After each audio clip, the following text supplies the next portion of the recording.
Do you know if this is visual? Okay, bear with me for just a second. There we go. All right. How's the royal family? I pray that everyone is doing well, and we are on Cabrera, Santana, Facts and Fire. And this evening, we are interviewing Taj and Brandi Jackson. And what I put is Defending Neverland and Michael Jackson.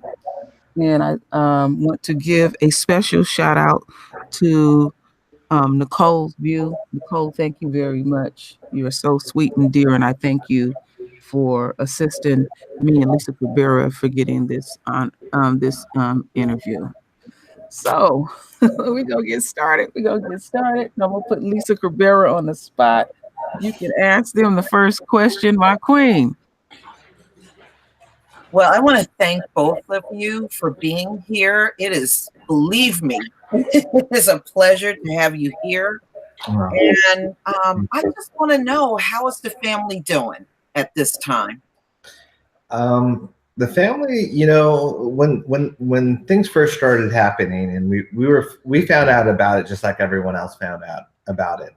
Literally a press release when, you know, from Sundance about this documentary, and it blindsided us, you know, and knowing who our uncle was and knowing his heart, it was the most frustrating thing, because it's like there's a narrative being spun one way, and you're like, that's not our uncle. He would never do that. And it was more frustration at that point. But now things are starting, you know, the lies are starting to get exposed. The holes are getting bigger. Right. So we're feeling a lot better now, you know, in that way, because people are actually starting to report about it now. And do their research. Yeah, we've been screaming at the top of our lungs trying to get people to, you know, listen. And we're very thankful to certain people that have already given us a platform. But we're feeling a little better now as a family than we were back a couple of weeks ago, just because it was frustration. Oh, yeah. I certainly understand that. Yeah.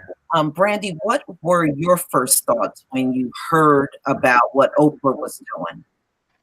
You know, I was really disappointed and disgusted, but I more so disappointed. Just from a journalism standpoint, I was expecting her to, if she felt the need to give them a platform, I was expecting her to at least give our side a platform as well. Mm-hmm. Do her due diligence, do her research, give both sides a fair chance. She, of all people, is aware of the things that my uncle has been subjected to. And I felt that she kind of just didn't give any type of credibility to that. And by her endorsing that mm-hmm. film, it's just shed a very negative light on my uncle. Yeah. So for that reason, I was very disappointed. Somebody in her position should be doing better than she did. Absolutely. Yeah, I do agree with you, Brandi. I've often said I hold people to a higher standard based on their profession. And she knows she has been slandered through the media. So how I look at it is she made an executive decision and said that your family is essentially disposable. So like, okay, you want to go that low. But the question that I wanted to ask that was on my frontal lobe is I want to talk about how when your grandfather was living in these situations would come up, how would Papa Joe approach these things? He was a lot different than us in that way. And I always joke in terms of when I'm doing these interviews, I have a lot of Joe in me now, you know, because I was always very more soft-spoken, you know, but my grandpa he had so much pride in what his family had accomplished, you know, and the barriers that were broken down and just that pride, but also that fight that comes from him in that way. You know, I think with my grandma, it's more of the love, the turn your other cheek, but also that loyalty comes from her in terms of just being, you know, you can count on grandma always there. But you know, if you need someone to have your back, that's where grandpa came in. There was a good balance. It was a great balance. And I think that's the thing in terms of, you know, I can say that my grandpa died proud, of the name. And just like I'm so proud of the name right now, it's like, we've done so much in that way. And it's like, I know that he would be fighting right now. Yeah. Okay, that was the question I wanted to ask. Go ahead, Lisa. Okay. When you both were growing up and you started to realize for the first time how big the family was, and what they meant to the public, how did you feel about that? Yeah. Well, for me, before I was born, they had already established that. So it was something that I already understood growing up. It was something that I had to realize at some point. But I think for me, more significantly, is something that I realized how influential they are by seeing the masses and how people reacted towards them. And it was just a beautiful thing. And for that reason, I take heed to everything that they teach me. I know that they come from a very genuine place, and everything that they do is very kind-hearted. And so when you grow up around people like that, you really just try to do the best that you can to stay in the same light as them. And I think that that's, for me, the significance of what they've done in their life. Yeah. I grew up in it as well. I'm a lot older than Brandi. So, and I was the first, I guess, Jackson baby in terms of for the Jackson 5. And I don't know, for me, it was always in watching them. I know I was one of those babies that was taken to concerts and taken, to, when they would do the variety shows, I was backstage and stuff like that. So I started realizing, just in terms of I hate to say it, like the Saturday morning cartoons and stuff like that, is when the reruns of those is when it started hitting me, and like, oh, there's my dad or there's my uncles on, as cartoon form, or those kind of things. Trust and believe, we lived for them cartoons. Oh yeah. Don't get me started on the cartoons. Those things are like everything to me. But it's like, that's the thing. Or just in terms of like, even I guess later on with the cereal boxes and stuff like that. That's when you start realizing things aren't the same that other people deal with. But I mean, it's been such a surreal experience, and such a, I guess you feel so lucky in a way. Right. But at the same time, you also know that you have a platform to help others and to do good. It's not like something like, I think there's a lot of people that have certain platforms now that it's all about them and how much money can they make only, as opposed to helping other people out. Right. Yeah. The question that I wanted, I want to, somebody had put something out today on my channel that I knew that was not true, that I had been doing for years, and y'all could clean it up. Somebody tried to make it like the majority of the people, or no, children that went to Neverland was just white kids, and I seen with my own eyes that is not the case. Would y'all clean that up, please? Yeah, I mean, I could tell you for sure that was not the case, especially when my uncle would bus, kids from inner cities there all the time, and we would be there, like there'd be about 300 kids there at certain times, from the Boys and Girls Club to certain other things, in terms of he made sure that happened. He was that was important to him as well in that way. And so we always, it's not practice what you preach. We learn by example, I would say, in that way. And so I think that's been the misconception, is everyone wants to paint it like, oh, Michael, leaned this way in terms of he didn't care about his race or whatever, which is the biggest misconception that, the public has been fed by the media, I would say. I mean, especially knowing him, we know that that's the complete opposite. Thank you for that. Okay, Lisa, I'll pass it on to you. I think one of the toughest things for your family would be turning on mainstream media and hearing lies, and then at that moment you can't counteract the lie, but it's going out worldwide. And I can understand the frustration that you're feeling. if you had an opportunity, let's say you heard one of those lies right now, how would you counteract that in the media? Well, I think the problem with the media is that, you know, negativity sells when it comes to our family in that way. I mean, this is not the first, this is deja vu for us, because in 2005, you could turn on the channel and hear the court case, you know, and it was exactly the opposite of what was happening in the court is what you heard. And that's why I think there's that disconnect from what the public thinks happened in the courtroom with what the transcripts and the people that the jury actually heard in there. And you're saying this from firsthand because you were there. I lived at Neverland at the time of the court case in 2005. So I would turn on the TV and watch the channels and hear about the testimony and be like, wait a minute, you know, and then Tom Mesereau would come back with my uncle and I would ask him how it went and he would tell me a completely different story. And wow. In my brain, I'm thinking, okay, someone's lying here. Right. And I hope it's the media because, you know, otherwise Tom Mesereau is a little too, you know, sure of himself. You know, come to think of it, it was Tom Mesereau was the one telling us the truth, that basically all these people were lying under oath. And the media was the one not reporting it. And so this is just deja vu, in my opinion, because it's exactly the same scenario. They don't want to hear the truth. They have their own narrative right now. Yeah. So, how is Michael's children dealing with this? I know this is, you know, new to them. You know, I know they have a great support system, but I'm concerned about, you know, I'm concerned about them. I'm concerned about your grandmother. I just want to know, you know, how they're doing overall.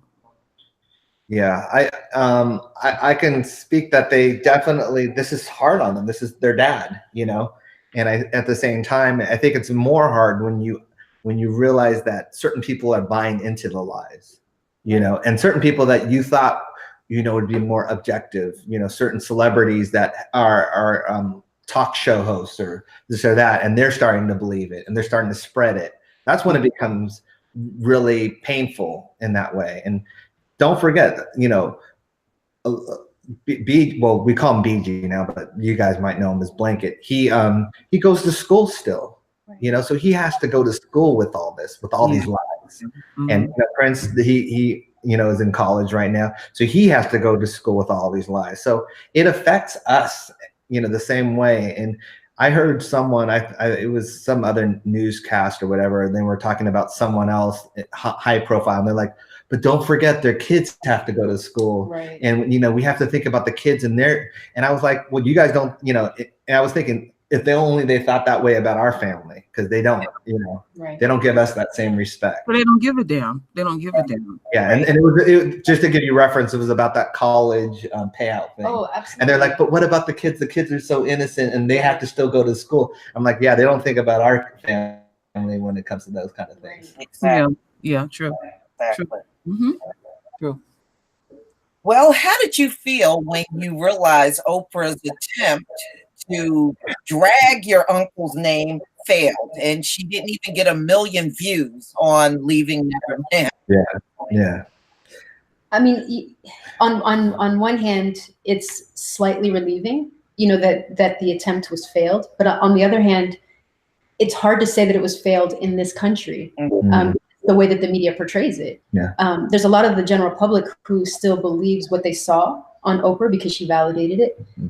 So it's a catch-22. You know that by the numbers that it actually failed, but it served its purpose. Yeah, their message was made. I think a lot of people. You know, what I call it is damage is done. Exactly. Yeah, and I think that was the purpose of it.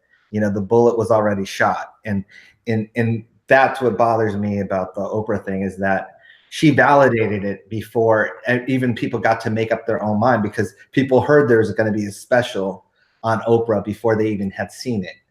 And so it almost made more people go see it so that they can see the special in a way. And so, and it was all stacked up again. I mean, she had some sexual abuse survivors in the audience, you know, it was made up. So the way that it was framed was almost like, if you don't see this, or if you see it a different way, then you're wrong in a way. You're not seeing it the correct way.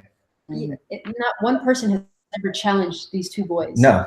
nobody has challenged them with what they're saying. They've presented no type of facts, no type of evidence, and they're not even being challenged. That's something that I noticed. It seemed like there's a protective wall around them. Yes. You know, if you put them separately in a room, their story would fall all apart because they need each other to bounce off of each other. On top of that, the other question that I wanted to ask pertaining to Oprah, what make you think why she would even pull this? What do y'all have y'all came to the conclusion? What was her end goal? What was her purpose? Because see, you now, you know, like my main channel is called The True Royal Family, and something that my dear father said about your family. He said in the entertainment world, the Jackson family is royalty. So it's like you're going to disrespect them like that because y'all. One thing that I do know about this family is you don't hear about drug abuse. You don't hear about going in and out of jail and all this type of stuff like that. And so you would have to, every time I hear something about this family, somebody always is making up something real big and enormous and ridiculous. And you tell that it's ridiculous. So what was y'all thoughts about that with Oprah? I unfortunately wasn't surprised. I wish I could say that, you know, something different. I know that when my uncle's trial in 2005, she did one of her shows was on sexual abuse, you know, during the jury selection time period, you know. So it's like there's something about that just was always fishy to me, and we just didn't trust. I mean, the ones that were close didn't trust her in that aspect. I can tell you that, you know, she crawled around when, you know, she wanted that interview with my grandma and the kids, you know, claiming Michael was misunderstood. And she talked a great game and got their confidence back to the point where she got that interview. And I think she just does what she needs to do to get the interview or the ratings. You know, she'll say whatever she wants to say. And I think that she felt just like when she did the original interview with my uncle, it, you know, it broke records. It was a rating, you know, and so, you know, everyone always wants to attach their name to Michael Jackson, and that's just, you know, Oprah's no different. And she, you know, she thought by attaching her name and trying to be the one to drag him down completely, she can make a name for herself. But what she didn't realize is that Michael Jackson will always be bigger than Oprah Winfrey. Oh, wait, it's worldwide. Yeah. There's no doubt about that. And I think I don't think she realized it to that point, you know. Michael Jackson is worldwide, and you're 100% right. And not only that, I think she didn't count on, you know, a lot of the Black community supporting the family. You know, I think she thought her pull was a little different in that way too. You know, and someone misinformed her about that aspect of it. And so we're just so appreciative that, you know, it didn't go that route where it's like 90% of the people believe. We're out here fighting for y'all too. Yeah, you know, I know it's a lot going on that y'all have to deal with behind the scenes, but people have such utter disgust. I mean, it's like I can't convey to you the disgust. So it's like people like, I'm taking up the charge. I'm going to investigate for this family. We love the Jacksons, you know. I hate that this is happening. I hate the sheer disrespect, especially for Catherine. She, you know, she's so up in age. She don't need this. She really don't need this. And it bothers me that they take our heroes and they try and tarnish them to the point so that we have nothing to look forward to, or to aspire to be. And that's a thing. And this is done on purpose in this way, because the one thing they do not want is us growing up wanting to be something big in that aspect.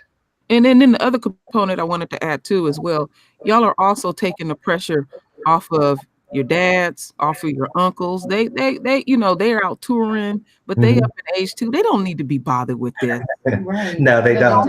And it's our generation too. I would say too. We grew up in this generation, you know, in terms of the age group, in terms of being around Neverland a lot and stuff like that. That's our age group. So we feel comfortable talking about it. you know, in that way. And especially with social media, I think we're more comfortable in it. Yeah. We have this direct attachment. We know the people involved. We know the people involved. Know the accusers. Yeah. So which makes it even Yes. You know, I have to agree. A lot of it is jealousy. I mean, Michael was bigger than life. And he was someone that remained such a big force in the world from childhood to adulthood. And like I was saying to you earlier, Taj, there is no talent on this planet that even matches him. It is almost like we are so blessed to just have that one. And no matter what Oprah does, it will never diminish his legacy. Right. It's so huge around the world. It just can't be diminished. Right. No, just the sheer energy of it. You know, the energy around this is global. This is global, and it's spiritual too as well. Because yeah. Go ahead. Yeah, y'all go ahead. Say what y'all have to say. Excuse me. I was just going to say the talent that you referred to and how amazing his talent was is only matched by how amazing he was as a humanitarian, as a person in general. They're right at the same level. So what people see on stage is equally as amazing as he was as a person. And that's something that he's not getting credit for today by the media. The public is aware of this, but the media is not talking about it. Right. And I mean, I think it's just like, as you said, I don't think we're ever going to see another Michael Jackson in that with that talent. And I mean, he had grown men fainting over him, you know, straight men, older men fainting, you know, from different nationalities, different cultures. It's like that's a power and a positive power, I would say, that many people didn't yield. And I think it scared a lot of people as well. Well, Taj, I had a question to ask you. Because I'm always digging and doing research. I think that you have a GoFund here. To do a documentary. And I'm definitely going to put that link out because we want to support you. I'm excited about this. Would you talk more about this documentary? Yeah, sure. I haven't been promoting it that much because it's been hard because being on TV and stuff like that, the minute you start talking about another thing, they start, oh, that's why he's on TV, you know. And my main focus has always been on fighting for my uncle and fighting for the truth. But now that it's been around in terms of that, it's either going to be a documentary or a movie, but it's basically going to be about all the lies the media have told over the years on my uncle, and setting the record straight is really what I want to do, because 100 years from now, 200 years from now, what we read or what we see is what's going to be Michael Jackson in that way. And so I want to clear all the air, clear the rumors, clear the lies, and and hit them with the facts, just like we're doing with this Leaving Neverland. Do that with the 93, 94 thing and the 2005 trial, because they were never reported the correct way in the media. So it's time to set the record straight. That's right. Yeah, I fully support that. Thank you. You already got people in here saying they're going to donate anyway. Oh, thank you. Yeah, thank you. I mean, you know, if you can't donate, spread the word. It's just as, you know, and that's the thing. And when I say spread the word, I don't mean spread the word about the donation or the GoFundMe. I mean, spread the word about the truth about my uncle, because that's the most important thing to me. Yeah. Yes, definitely. Yes. Well, if you could say one thing to Oprah right now, what would you say to her?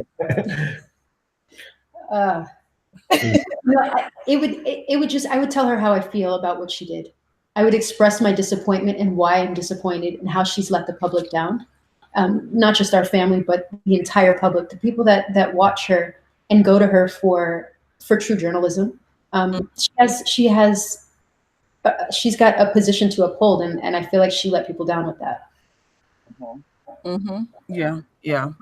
I hear you on that. I fully hear you on that. So, just a question that I wanted to ask you, Brandi, because I I've been watching quite a few of these interviews, and you said something real key. I can't tell you what interview it was. Some people didn't know that one of these guys that you dated, and you were saying that, you know, when you date somebody that long, you said there were certain questions that were asked where he was literally holding back, snickering and laughing. You know, you know, just would you talk about that, please? Yeah. So what you're referring to is the things where I saw him holding back were in the film and Leaving Neverland. Mm-hmm. The claims that they made were so over the top that even he knew that they were almost, and I mean this loosely, but they were almost laughable and comical. And again, I mean that loosely because it's very serious and very sad that. But coming out of his mouth. Yeah, they're coming out of his. It was. I'm gonna just put a little dirt on it. It was some total bullshit. Thank you.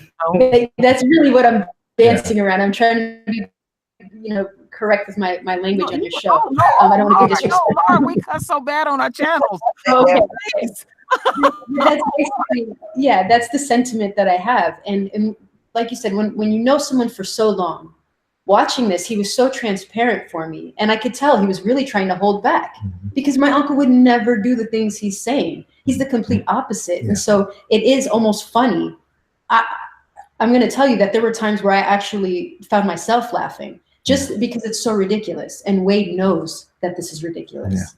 And he's getting away with it. He's fooling the public. People feel like, oh, look at, he's trying not to cry. No, that fool's trying not to laugh. Because he knows he's about to dupe the entire world. You know, I knew he was scamming when I heard the amount that he was suing for. Millions of dollars. I mean, it's almost like it was blatant that he was lying. You know, I've never heard anybody do such a thing, and especially the astronomical amount that he was requesting, billions of dollars. Yeah. Well, he was doing tributes up until, you know, a couple of years from, you know, it's like he had been doing tributes. It's like, it's ridiculous what he had done. And then to make a U-turn and say, oh, now I realized what happened. You know, I think the public is giving him so many passes in terms of his story, the inconsistency of it.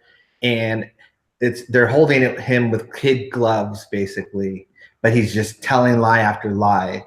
And that's a frustration for us, is that we've gone into the lion's den in terms of interviews and this and that with people that could, in their heart of hearts, felt our uncle was a monster. And we still do the interviews, and it's like they're being held very gently, like, oh, you can't ask them that, or you can't ask them that. Oh, yeah, please. I know, and it's ridiculous in that way, because I think the allegations are so serious that you need to question them. They need to be factual, and there's no facts whatsoever in this. Well, you know, it's like, I'm glad that you're mentioning that, because misconceptions that people have about your family is like, things are set up in the family in such a way that some people in the public think, well, you know, y'all don't work, y'all just siphon money off of Michael's estate, and the estate, I said it to nauseum, that estate is set up for his children and naturally his mother, rightfully so. And y'all going on about your lives and stuff. And I guess these people just figure, well, I want to siphon some off too, since his family is siphoning off some, you know, too. It's just these people have what I would call, that y'all have let in your private lives, a sense of entitlement. Because I was even literally shocked when I heard Brandi was talking about when your uncle passed, Wade's mother was like demanding that she could, you know, raise his children. And I'm like, who is these nuts?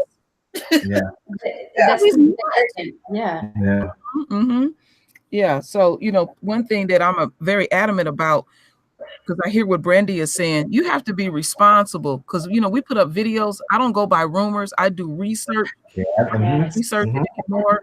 And you got to be, you know, it's like, oh, okay, we'll just be real sloppy. And then when we find out the truth, we'll gather that back up. Damage is done.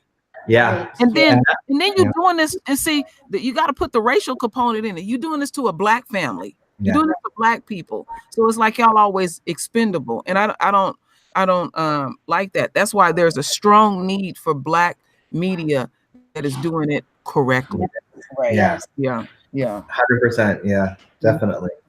Yeah. Yeah. But you know, I also take offense to the fact that Oprah wants to talk about this type of, you know, the subject matter, but she in the past have admitted that she was sexually abused. But it's amazing she don't want to put a documentary out about that. Yeah, or her friend Harvey Weinstein. You know, Oh, that's the thing. Lord. You know, Oh, it's like talking about that with his Lord. Let me, and that's what bothers me. You know, is she's so selective, and she picked Michael Jackson to make an example out of in that way when he's not here to A, defend himself, and B, there's no facts whatsoever in this documentary. Right. And she almost said, I don't care if there's any facts. This is, I think, I forgot who it was that said that it's bigger than Michael Jackson. It's you know, if we can get people talking about it. Right. And I'm like, wait a minute. You know, Michael Jackson has a family, you know, Right. He's not expendable like that. It doesn't matter if you can talk about it or whatever. It's like there's still a family that this involves in that way. And that's what I think. He's become so larger than life that people think, oh, well, it's not really about him. It's about the whole topic. Right. And that's not what it's about. And you don't get to take an innocent man and make him an example of a guilty situation. Exactly. You don't get to do that. Retell the story. Right. Yeah. And that's what they're doing. Mm-hmm. You know what? A question I wanted to ask: was your family aware that the FBI was investigating your family? Period? No, no one was aware. You know, there would be times when I would talk. We kind of would be kind of suspicious that the phones were tapped because we'd hear clicks and stuff like that. Wow. You know, so there were times. No, seriously, and so there were times when that would happen, but we were not aware until afterwards that there was an actual, you know, X amount of years investigation, you know, hidden investigation. But we would hear clicks every once in a while and be like, is this phone tapped? I can remember being at my dad's house when I was young and saying, Dad, something's wrong with the phones. Like, no, the phones are tapped. Like, there's nothing wrong with that. Yeah, that's a thing. It's just a matter of the fact. Yeah, you know? that's a thing. And so we grew up in that environment, but, you know, you still forget it. You know, you still like, you know, because in our, we're an open book. There really wasn't anything that we'd be doing anyway in that way. And I say that the same thing with my uncle. It's like, you know, for all the years of secret investigation, they found nothing, you know, you can't even do that with, you can pick someone off the street right now, a stranger, and they're going to find something on them. Yeah. And how long that they investigated him. So how do y'all feel about that? I mean, I feel that I'm not saying the FBI. I'm saying I know Tom Sneddon was after him for decades, basically. You know, the DA of Santa Barbara. It was his personal mission to bring down Michael Jackson, and so I think a lot of that was on him trying to find something to pin Michael Jackson to, and so. I think if he would have found something from taxes to this or that, he would have used that to get him. And that's the thing. And he couldn't find anything. And being that he had this agenda, I'm so thankful that the FBI did do their investigation. And was fair. Yeah, it was fair. I'm thankful that they did, because otherwise we would have nothing to go on today to prove. Yeah. And with WikiLeaks being able to release these documents, we're able to show, look, the due diligence was there. It was done. There's nothing to be told. And the FBI is the best of the best. Yeah. You know, that's the thing. It's like they are known to be efficient. They're known to be the best of the best. And so, and they're not on our side. I'll tell you that. So, well, they sure dancing around that, you know. Right. Any chance, I just suggest any chance your family throw it right back up in their face. You know, you were invested because you know, it's not like they're gonna try to protect a Black man. We don't even talk about who your family is. They not gonna cover up for no Black man. No. Use any logic, you know. Right. No, 100%. And talking about 2005, you know, how the trial happened in terms of where it happened. You know, Santa Barbara or San Ynez, it's such a conservative white town in that way.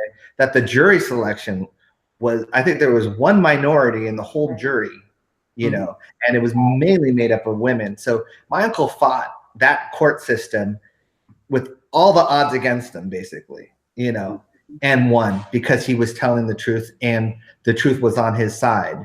And that's the thing that people forget as well. They think, oh, well, he got away because he had money. No, that's the one town that they would have cared less about. Right. They would have been like, no, we're going to get you. And that's the thing, is that people forget that people have written their own narrative now of what he got away with or whatever, in terms of, even with the 2005, you know, what a lot of people don't even know is the kid. It's so crazy when the Martin Bashir thing happened, that documentary. Their whole thing is that the abuse happened after that. So after all the scrutiny of the Martin Bashir, that's when my uncle decides, I want to molest this kid now. Oh Lord, that's the date that they give it, you know. And it's like, it's so ridiculous. And also, don't forget that they were held hostage at Neverland. Right. That was another charge then. Oh so Lord, yeah.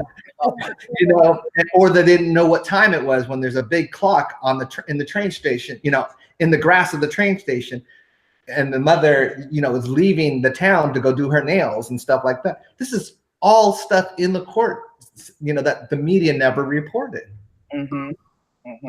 It's ridiculous. Yeah, the court of public opinion can be really, it can be really rough. Now, during the time when, you know, it was the buildup of Leaving Neverland, there were announcements out there about your uncle's music won't be played on radio stations around the country. I'm sure you heard about that. How did you feel about that? I was really upset by it, specifically because of the fact that, like we said, there's nothing said to make him guilty. There's nothing, nobody has been able to present anything to even give a slight chance that Michael is guilty. Quite the opposite. The more you dig, as Taj says, the more you dig, the more you find out how innocent he really is. So to take him and just all of a sudden try to mute him and act like he's this horrible monster, I think is wrong. He was such a sweet and an amazing person. He should be remembered that way. Not remembered as this horrible pedophile monster. Well, I think that also the thing is that it's funny how they don't mute other artists or, you know, musicians that have been known to have facts behind them in terms of that. So to me, it was very selective in that way. It was almost like, we're going to try and mute Michael Jackson, but don't look over here where these are some people that really have had histories of this, or have been known to, you know, marry or date underage people. I call it the fake selective outrage in the media. You know, there's some people that have done some really disgusting things, and they you don't question them about anything, and they can just continue on with their life. But then when it comes to unquote Michael Jackson and that racial component in there, then they do all this ridiculous stuff. And I've seen them do this stuff before, where they don't play his music, and then when they not making that money, oh, that music pops back up again. That music fiber of this, it's global. It's not just it's global. So they can't stop it. Whatever this entity is trying to do, they can't stop it. It's not working. And I can tell you that the Vegas show is completely sold out still. The numbers on Spotify are even higher than they were before. It's like everything that they're trying to do is backfiring in that way, you know. America has a long-standing history of being obsessed with Black male sexuality anyway. And we have seen Bill Cosby get dragged. We've seen R. Kelly. And it seems like if you went according to the media in this country, you would think that men of other races don't do these things, just Black. Just Black men. That's right. Yeah, and that's the thing, and that's what they want you to think in that way. Is we've become the poster child of all that stuff in that way, and they glance over the other stuff, and that's what especially Hollywood has been very guilty of that. You know, there's been some stories throughout the years that I've come across, and they just slightly get glanced over in that way. And that's what's frustrated me more, is that the media has been compliant with that. Well, the one thing that I can tell from the time of that trial, and then the space and time that we're in, and the type of technology, now you can go on your own and debunk a lot of this stuff. And I always see the beauty in something, even when it's at its worst. It's bringing the royal family back together. Yeah. It's bringing us back, because we're like, no. Now the public can get out here and speak. We can throw up a channel and say, oh, hell no, that's not happening. And there would have been a space and time we wouldn't have been able to even reach out to y'all. And they would have just ran with their narrative. And this is what I'm loving about the next generation, that because I've been listening to a lot of different y'all family members. Y'all pissed and y'all saying whatever y'all freely want to say. Yeah. You know? I mean, I'm down with Ziggy. I'm down with Ziggy. Yes. Yeah. You don't put no cut on it and stuff. Yeah. So that's what I like now, that even though they might have caused some type of damage, y'all carrying the torch. And we're gonna support y'all to keep that torch lit, and y'all get out there and do what y'all have to. Y'all grown, because I know you, like I said again earlier, I know that your uncles and dads are tired. So it's like, go ahead, y'all just deal with it. It's a different generation too. I think the thing is that they have a lot more of the turn the other cheek or ignore it factor of it. I think that it's more of the ignore it, like don't give it any light, don't give it any fire, but those days are over with. If you don't say something, people assume the worst. Yeah, they think they can just beat up and bully on your family. Exactly. And so at some point you have to start swinging back, and that's what we're doing. It's like we're tired of taking the licks. We're going to start swinging back, and we're swinging back with a lot of support behind us, which is what we're appreciative of. It's not only us doing it. It's channels like you, or it's the fans, it's everything. It's the network of like almost saying we got your back. We're standing for the truth as well. And I think that's so helpful, because I can tell you, if we thought we were all alone, it would have been a completely different story. But we were very much embraced in terms of something doesn't add up here, and we're not just going to take Oprah's word for it, just because she says it's true. We have to use our own eyes and ears, and that's what people have been doing. And it has been that. Yeah, it's not that they're not doing it blindly, like you said. They're not doing it just because they're a fan of the family or a fan of Uncle Michael. They're doing it because they've researched it and they know the truth. And just like you guys have dug into it. You've done your research, and that's why you're able to stand up. Yeah, I think also my uncle is one of the few people, and I've said one of the few people in life that actually the more research you do, the more you realize he's innocent. You can't do that with a lot of people. The more you dig, the more you're going to find something negative. My uncle's the complete opposite. The more you dig, the more you realize, oh my gosh, he was framed here. They lied about him here. This is the truth here. And so that we welcome people to look on the internet and look for the truth, look for the facts, look for the transcripts. The truth. When I say truth, I mean transcript, like things like that. Not rumor sites and tabloids. Yeah, I'm talking about like transcripts, court documents, like those kind of things that can't be changed. Well, they didn't factor that in. That's what I call it Big Brother, and they didn't factor in. They've been abusing your family for so long. They did not factor in the next generation. It's like, okay, I didn't grow up in this shit. I'm tired of this shit, and I'm fighting back. Yeah. And then on top of that, what they didn't factor in is that there are many fans out here online, and we're like, no, no. Enough is enough. I trust and believe when this will die down eventually, they will approach y'all much different next time, because they know y'all gonna come out swinging. Yeah.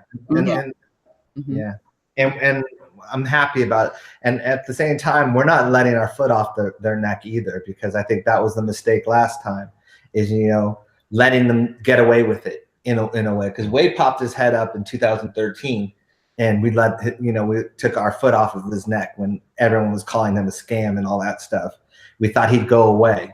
Well, he didn't go away. He came back with a different approach, because he's not used to doing things on his own and making his own money. So he's got to, that's his problem. As you said, entitlement, privilege and entitlement. And when you're privileged and entitled, you feel people owe you stuff. You don't feel like you have to work for stuff, and that's the difference. Yeah, like billions of dollars. Yeah. Exactly. Yeah. Well, one thing that I wanted to say is that we're getting, because I want to respect your time, and we're getting close to that. And Lisa, is there any closing remarks or anything you want to say as before we get up out of here? Oh, absolutely. You know, let me tell you, when I realized that Leaving Neverland got under 1 million views, I got up that next day and put my video out doing my victory lap again. I was happy about that. And I just want to say thank you. I've been a fan of your family for a very long time, from childhood to adulthood. And I enjoy even the music from different generations within the family.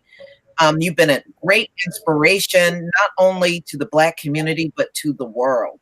Thank you. I thank Brandi and I thank Taj for being here and giving us an opportunity to have this conversation with you. Yeah. And the way I want to leave it is there anything that Brandi or Taj want to close with?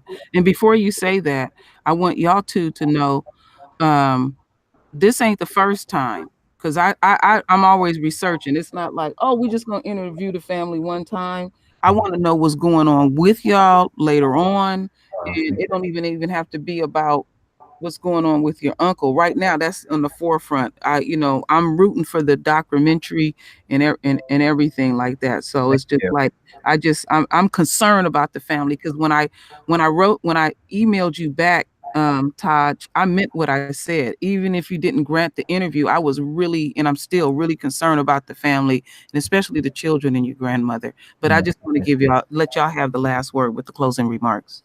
Yeah, I'll start because I always end it. Sure. So I'm so proud of, just in terms of the name, but also I'm so thankful of the community in that way, in terms of supporting not only us, but my uncle as well, and not believing all the BS that you're reading and hearing, and also standing up for them, doing your own channels, or there've been people doing their own videos or their own research.